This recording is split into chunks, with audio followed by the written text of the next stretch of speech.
Hello, welcome to this West London Sport QPR podcast. I'm joined by former QPR striker Kevin Gallen and my West London Sport colleague Ian McCullough, who's back fresh from his holidays. You can probably see he got a nice tan for the webcam.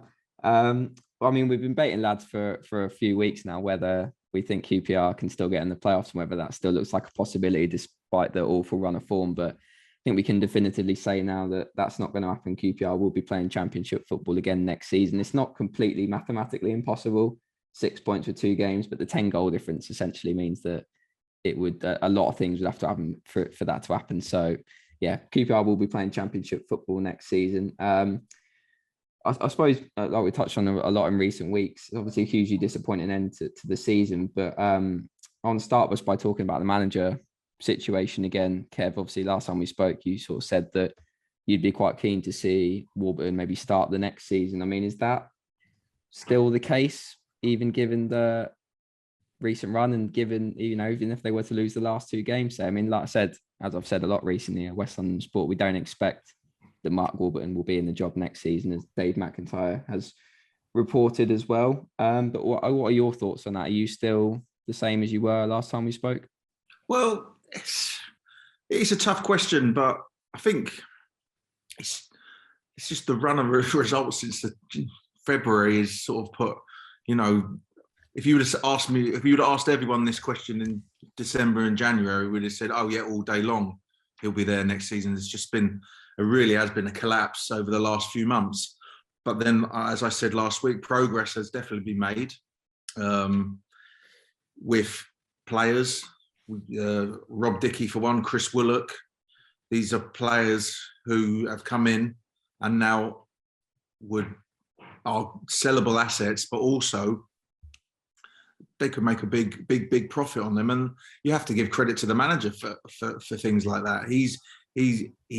I don't know who signed them, but he's played them. He's played them regular. And I said this before: the best way of becoming a good footballer and getting better as a footballer is playing matches a week in, week out. That's how you progress and getting game experience. We can talk about coaching on the on the training ground, this, that, and the other. But if you don't play on a Saturday, you'll never get any better in front of crowds when it means something.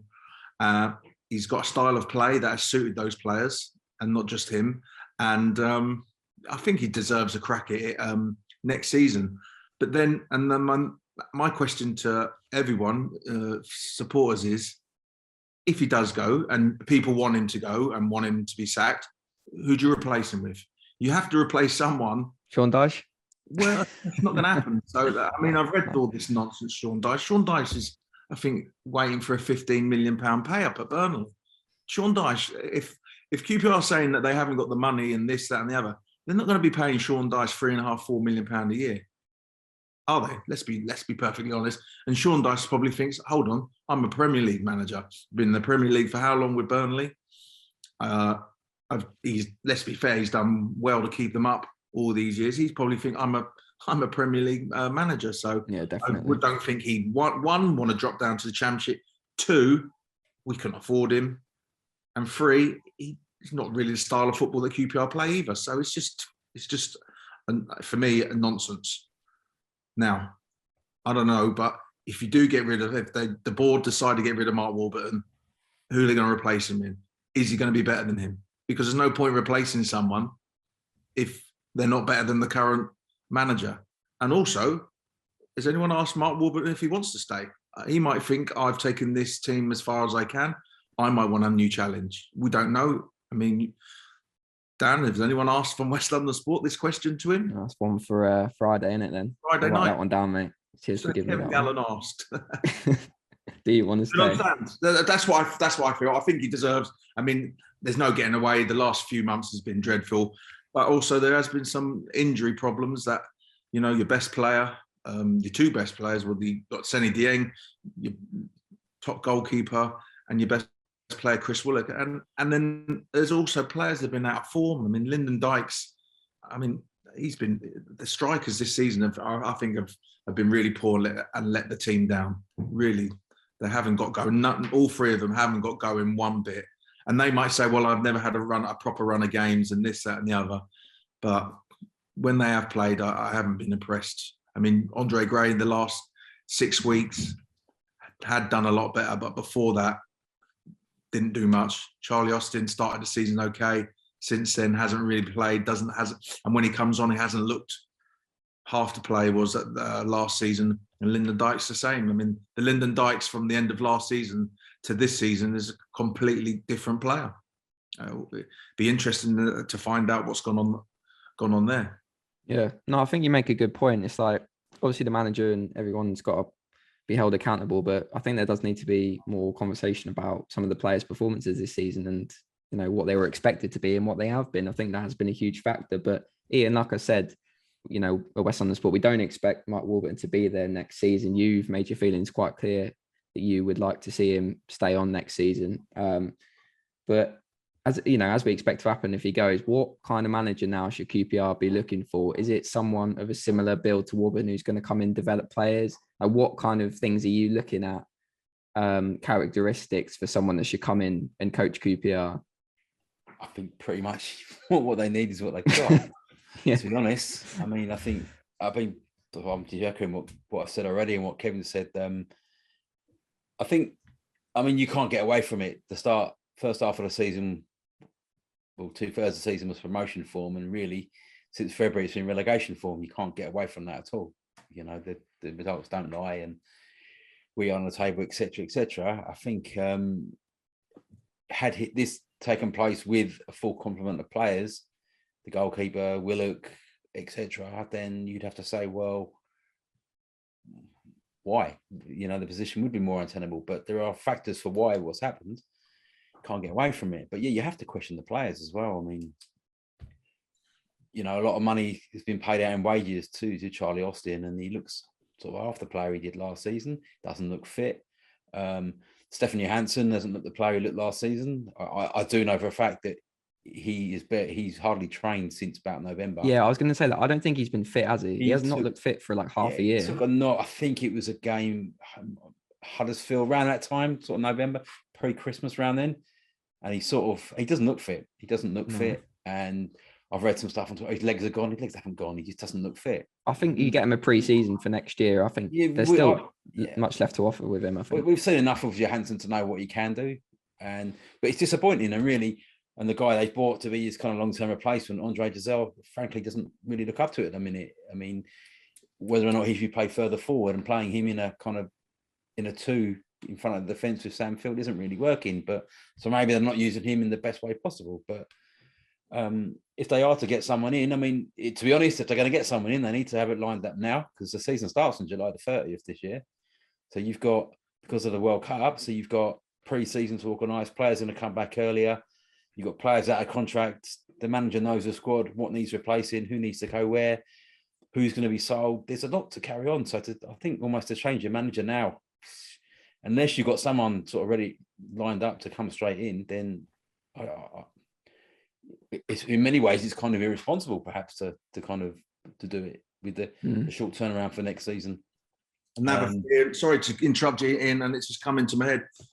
I think there was a big opportunity lost in January transfer window of not getting some players in. I was very vocal on that, strikers-wise, very vocal on that. I really did think if they would have got someone to give the team, the dressing room a lift, the crowd a lift, I think it really would have helped. It didn't materialise, and we don't know why.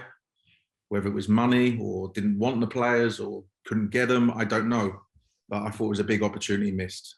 Really, is there anyone you've noticed out there that you think would come in and do a good job at QPR? Like for me, I'm in agreement with you both. I think Mark Warburton should start next season, regardless of what happens in the last two games, because I think he's done a good job. And you look at the development of players, I think QPR have got a good structure in place at the moment with this thing of, you know, bringing in the likes of Chris Willock, developing him into, like you said, Kev, a sellable asset. Same with Rob Dickey. That's exactly what QPR should be doing, and Mark Warburton's been a big part of that. But do you think there's anyone out there that you've kind of noticed that could come in and do a good job, do you think?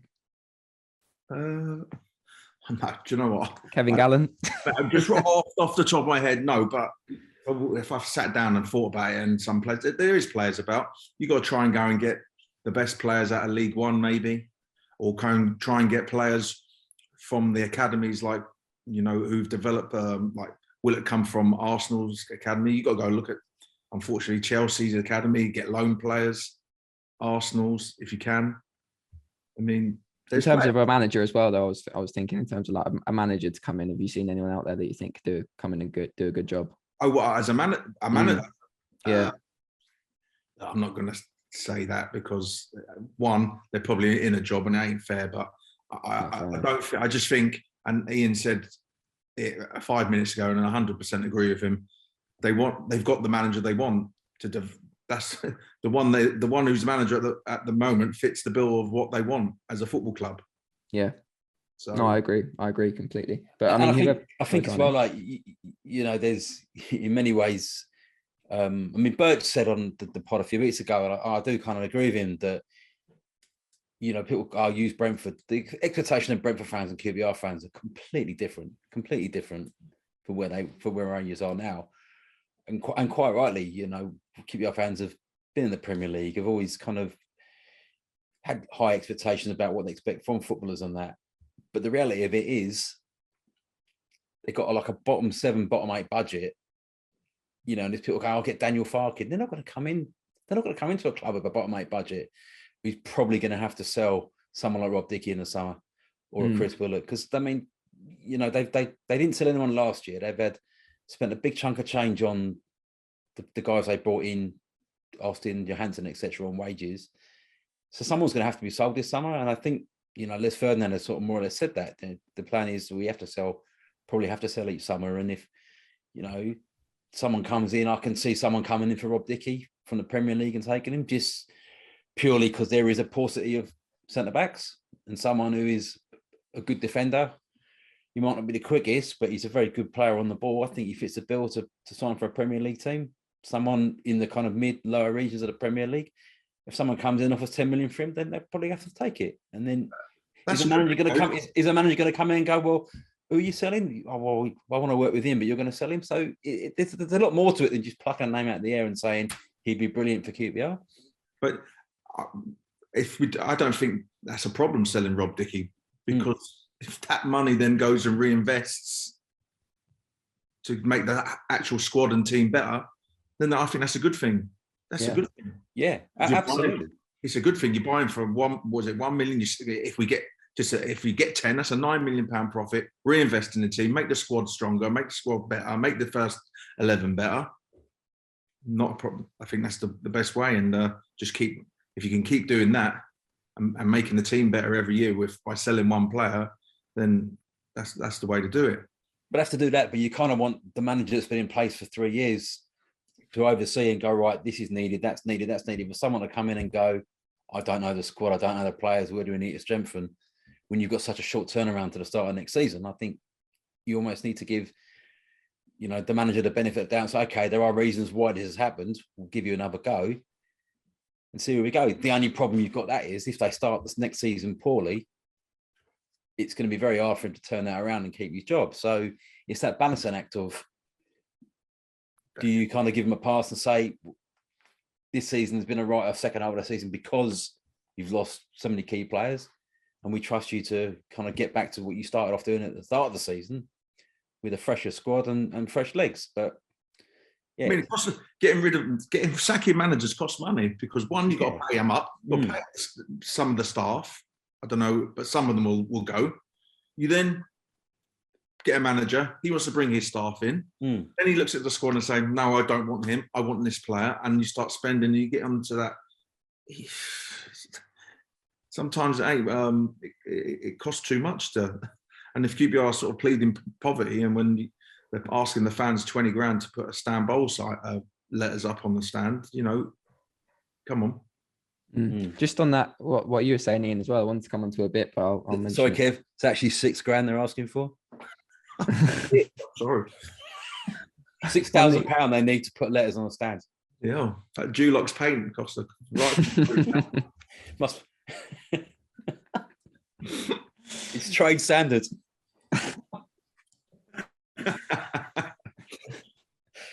Right, to bring it back away from paint conversations, I think on the player sales, like you say, I think that is the kind of model now, and I don't think there's anything wrong with selling a player every summer like they did with Eze.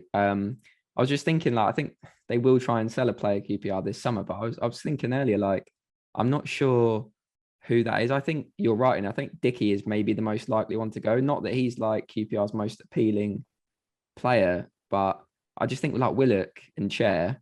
So we're probably talking about Premier League clubs to come in and buy these. So they're, number 10 players that need to get on the ball a lot. And, there's a very difficult role to come in and play in the Premier League. And I just think I'm not sure they're there yet. I mean, maybe like an upper championship club, but with the limits on championship spending now, that makes that more unlikely.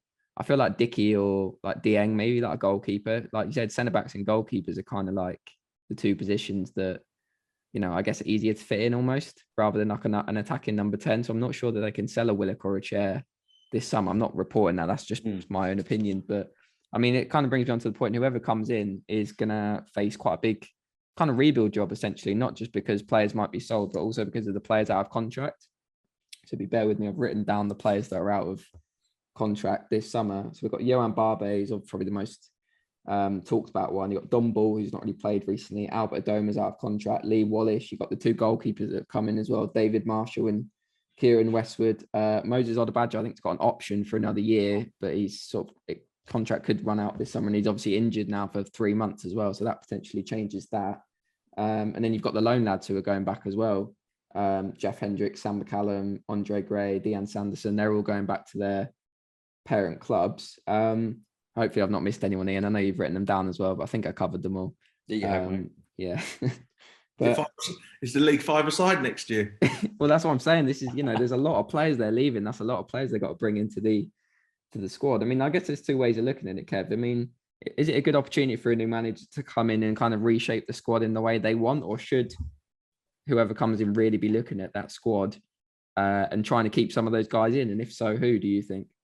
Well, it really depends on what the structure of QPR is. And no one's ever come out and actually said the structure is like, we have a manager, he coaches, there's your team. The manager goes to the director of football, to the chief scout, and says, look, I need a centre forward. And then it happens in a lot of football clubs. And the scouts will say, these are our options. There's your options. Which one do you want? We can get him for certain, these in our budget. So it's interesting to see if QPR, the people behind the scenes, scouts and director of football, have players in mind for the budget ready to come in, because they can't be leaving it to the last minute. They must be. I mean, Barbe, I think it's harsh. I've read a few things. I think he's done well. He's, especially as a left-sided centre half in a free, I think he's a good player. And if you're playing free at the back, and I've said this so many times, you need a left footer to balance, for the balance, and he gives you great balance. And I would give him another year, but this should be done. Like Ian said, I mean, the league starts in July the 30th. They'll be back pre-season in, I would say last week in June, middle of June. Well, when I spoke to Les Ferdinand a couple of months ago, he sort of shrugged off and said they were going to do it at the end of the season. Like, I would suspect they've got a good idea of what decisions they're going to make already, and they're just not telling people. They have to be made the decisions. Oh now. Yeah, I think they have been. One, they've made a decision on the manager, but we don't know about it. But obviously, there's reports. And two, the players who are either getting kept or let go should really know by now. And the people above know, but they maybe haven't told them yet. And usually you get told by the maybe last game of the season. So next week, people will know. You have to plan in advance. You can't just leave it to the last minute and think, oh, we'll get this place, because every club will be in this situation. Every club, if there's a left side centre half out and another team in the championship want him, they're all in for him. And then you got to either give him the wages that he wants, or say, look, you've got to play, the manager has to speak to him. You'll play every week, and sell the club to that particular player. Yeah, I mean they've got players coming back as well from loan, like DeVries. Yeah, that's what I was going to come on to in a minute as well. Masterson at Gillingham, these kind of guys. So I mean, we don't know. I think they probably waited to the end of the season with the contracts, is because they're kind of hedging their bets at what division they're going to be in, which in some ways makes sense. In other ways, it leaves you open to losing players like Barbe. He's a proven championship quality defender. And the bonus have been a left footer, so he'll probably be in demand from other clubs as well. Maybe he's keeping his options open. Perhaps for a team that's come down, he might get a move there. You don't know, do you? But yeah, I mean, so the players that are coming back from loans, I think we've got Macaulay Bonne, obviously, who's been at Ipswich, Connor Masterson, Charlie Kelman, obviously young player. Jordi Device, which is probably the biggest one, who went out on loan obviously in January and played quite a lot of games in Germany. I mean, Ian, is there anyone who is on that list that I read out that's going? Maybe if it's even the guys who are returning to their loan clubs, or the guys who are out of contract and the guys that are coming back as well. Out of them, is there anyone that, apart from Barbe, that kind of stands out? Do you think they have to stay next season? I think Badjo's done quite well. Yeah, it's just the injury, isn't it? He has got another year. Is that option about the question marks about his injuries, and I quite like Sam McCullough as well. It's really.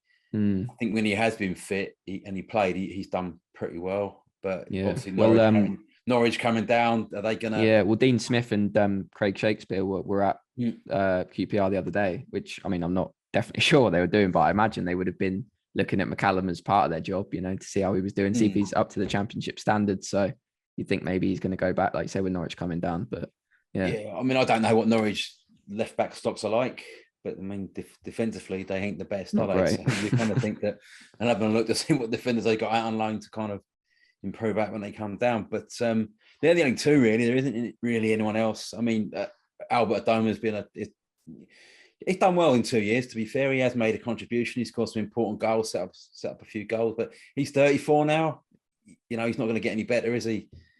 And this team is crying out for pace, and that's what they need to do. Younger, fresher, pacier players, because I mean that really has been the problem with the team in the back half of the season. It's just very pedestrian, isn't it? I mean, there's a real lack of pace sort of in the midfield, down the flanks, again largely due to players they have lost, and the forwards aren't scoring. I mean, the best they played in recent weeks was the Huddersfield game. They scored 2 goals from, guess what, crosses in the box.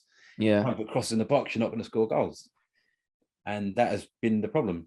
Without Willock there, I mean, in many ways, his price tag has gone up through the roof, really, because they've missed him so much. But I think clubs will look at him. Kevin, you're more in tune with how Premier League clubs work than any of us, but I'd imagine with Willock, they'll probably look at him and go, he needs another year in the Championship. Because I'd say so. Yeah. Whereas I think you can look at Dickey, maybe, for example, and say he's got the tools there. There's some very limited centre backs, in my opinion, playing the Premier League that I think Dickey is better at. I mean, particularly at a club like West Ham, there's some. But like Dickey could go to if Everton get relegated. That's a kind of like even a Norwich. Got Premiership money, that parachute money, got money to spend. Young player, you're not really going to lose out on Dickey, are you? Was he 23, 24? No, he's 20. I think he's 26 now. 25. Oh, is he? Yeah, but he's got a good 7-8 years more in him. Do you know what I mean? So he's not really a high risk, is he? If you're signing Dickey for 8-10 million, it's not a high risk signing because you know what you're going to get. Yeah. Solid defender, good on the ball, good attitude. I mean, it's not a risk signing; it's just a good, solid signing if a team has that sort of money. Even if he goes to like a mid-table club in the Premiership and they say, "Well, you're sort of as a backup," do you know what I mean? Yeah, exactly. Well, I mean, if you look at someone like Ben White, who played at Leeds 2 years ago, he gets one season in the Premier League and he sold £50 million of Arsenal. And to be brutally honest, I don't see much difference between Ben White and Rob Dickey. Big statement. It's a big statement, but I don't really. I mean, he's just a bit more mobile for me. Yeah, a bit more mobile maybe, but I mean, in terms of ability on the ball and defensively, I think Dickey's a bit more solid than White personally. But that's not to say Ben White's a bad player, and I'm not for any moment saying he's a £50 million player at the moment. But he'll be looking at that game. Well, if I can get a move and play in the Premier League, have one season, because there is a lack of centre halves. There's not many around that. The main thing for me for QPR is if they deal sell Dickey, get some strikers in. Yeah, absolutely. Like, honestly, because strikers can get you out of a multitude of problems. Do you understand? It's like you're playing 0-0. Speaking from experience. Well, maybe, but when you've got strikers, and I understand they cost a fortune, and it's going to be hard to unearth someone who can get you some goals. but it can get you out of so many problems. It takes the pressure off the whole team if you've got a striker and you know he can score at any moment out of the blue. Just takes the pressure off everyone. Defensively, goal, everything, midfield. Hard to find, but they're going to have to. They have to do something about that. Rectify the strikers' situation. Yeah, I mean, when I look at that list personally, I don't see a lot of names on there that I think I'd want to get. But I think Barbe's the biggest one. I agree. I think it'd be good to get him back in for another year, hopefully. I think, the stability he provides. He's been at the club for the last few seasons, and there's a settled defense. Well, there was a settled defense there for most of the year until injuries and sort of changes come in. I think Jordi Devard's coming back to an interesting one as well. From what I gather, I've not watched him, but from what I've heard, he's done quite well in Germany. So I think there's potential there for him to come back in and do quite well next season. I thought they've missed him. I think the second. Yeah, I think he's a good player. I think he's a good player. I think defensively he was good. He's a good player. Yeah. So I think he's someone that could come back and play a part next season as well. Because think with Barbe as well. Sorry to interrupt. He's like he's 27, 28. For him, he's looking at it going, well, he's probably my biggest chance to get a decent payday. What QPR are going to offer him? They're not going to take a 1-year deal. He's going to be looking at a sort of a 3 to 4 year deal, taking to his peak 30s. age now, isn't he? Should be approaching his peak now, yeah. And he's proved he's durable. He's proved he can play a decent level in the Championship. I think there'll be no shortage of clubs that will want to sign him, especially for a team who plays free at the back and on a left-sided centre half. No, definitely. And the thing with him is, well, he's played like he's hardly been injured, has he? So he's durable. He plays every week. I mean, he's got this knee problem at the moment, but he's basically playing through it. I mean, he missed the game against, I can't remember who it was now. Was it Derby? I think. I can't remember. I think it was. Yeah. But I mean, he's got this knee inflammation issue, but I say he played in the last game. So I mean, he's kind of carrying through it. So, he played with a broken shoulder last year for the last sort of 6 games of the season. Yeah. And when he got pushed over and he's got that bandage around his head and he's bleeding from it, he's kind of guy you want in your team, really. Isn't he? So I think QPR should try and keep hold of him. But we'll come on to our predictions then. So we won't spend a load of time on these, given that there's not a lot riding on the last 2 games of the season now in terms of going for playoffs. But Sheffield United, Kev, come to you first. What you're seeing from this one, and what do you think the score will be? Tough. And I have to always put my positive. I'll let Ian be the negative. I'll be as positive I can be. 1-1. Yeah. Last game of the season. Hopefully the fans will come out in their numbers. And night game, I know it's a pity it's not on a Saturday, but I like night games down at QPR. Always good atmosphere. So hopefully everyone gets behind the team and the team have a right go. So yeah, 1-1 for me. It's a shame there's not anything, it would have still been an outside chance of playoffs for QPR, but had there still been something riding on it, you got that Friday game under the lights, the atmosphere. I think it's a real shame that we're going to miss out on that, unfortunately. But, that's the way it is. I think you've been reading my notes, Kev, because I wrote down 1-1 as well, was my prediction. I just think it'd just be a very QPR thing to do to lose all these games when they're trying to go for playoffs and then get a result against Sheffield United when, it doesn't really matter. But I'm going to go 1-1. I think a draw as well, because Sheffield United haven't been playing at their best recently. Ian, I've left you to last. Hopefully you can say something other than 1-1. I'm going to go QPR win 2-1. Yeah. Just purely, I thought when QPR went out, I was up with Bramall Lane a few weeks ago and they were there for the taking, personally. The Rangers didn't really lay a glove on them, which is quite frustrating, but they don't really score any goals. They kind of look a bit toothless up front. They're very strong in midfield. The Norwegian fella's a really good player, Berg and Fleck. But I just think it's a real shame it's not on Saturday. Real shame. Last game of the season is always good fun on a Saturday. But yeah, I think Rangers can, it's been hopefully they get a win. It's been there's been a lot to enjoy about this season. It really has, cup runs, beating Everton, great away days. It really has. And it's been really disappointing the way it's finished. And you just hope they want to go out on a high. And I think they'll win 2-1.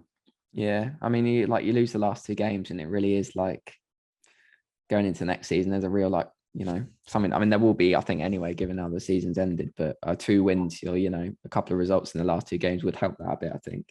But yeah, let us know what your predictions are in the comments below, and leave a like and subscribe to the channel as well, please, if you've not done already. And we'll be back with another video very soon.